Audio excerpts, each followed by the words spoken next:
Did you know that faith comes by hearing, and hearing by the Word of Yah? My goal is to bless you with the Word. Listen to it while you're driving. Listen to it while you're walking along the way.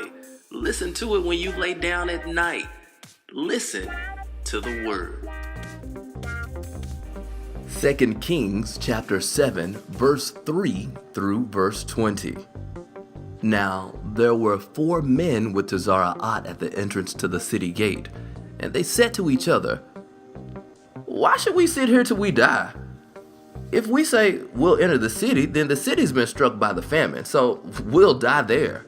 And if we sit still here, we'll also die. So let's go and surrender to the army of Aram. If they spare our lives, we will live.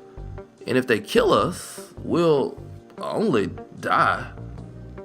They got up during the twilight to go to the camp of Aram. But when they reached the outskirts of the camp of Aram, they saw no one. For Yahweh had caused the army of Aram to hear the sound of chariots and horses. It sounded like a huge army. And they said to each other, "The king of Israel must have hired the king of the Hittite and the king of the Egyptians to attack us." So they jumped up and fled in the twilight, leaving their tents, horses, donkeys, and the whole camp just as it was, and ran for their lives. When these men with Tazara'at reached the outskirts of the camp, they entered one of the tents, ate and drank, then took some silver, gold, and clothing and went and hid it. Next, they returned and entered another tent, took stuff from there and went and hid it. But finally, they said to each other, "What we're doing is wrong. At a time of good news like this, we shouldn't keep it to ourselves. If we wait even till morning, we will earn only punishment. So come on, let's go and tell the king's household." So they came and shouted to the gatekeepers of the city and told them the news. "We went to the camp of Aram, and no one was there. No human voice, just the horses and donkeys tied up, and the tents left in place." The gatekeepers called and told it to the king's household inside. Then the king got up in the night. He said to his servants, "I'll tell you what Aram has done to us.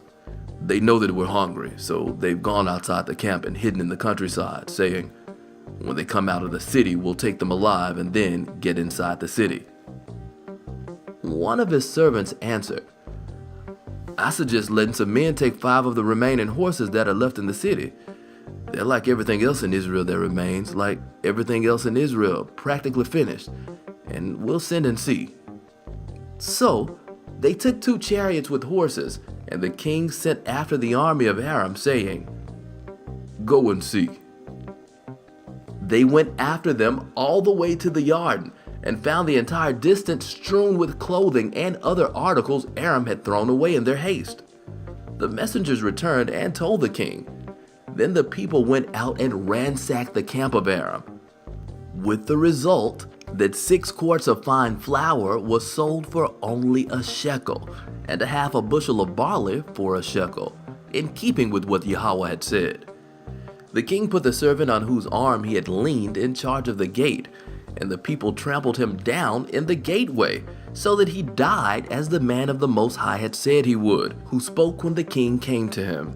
For the man of the Most High had said to the king, "Tomorrow by this time 6 quarts of barley will sell for only a shekel, and a half a bushel of fine flour for a shekel, in the market at the gate of Shamron."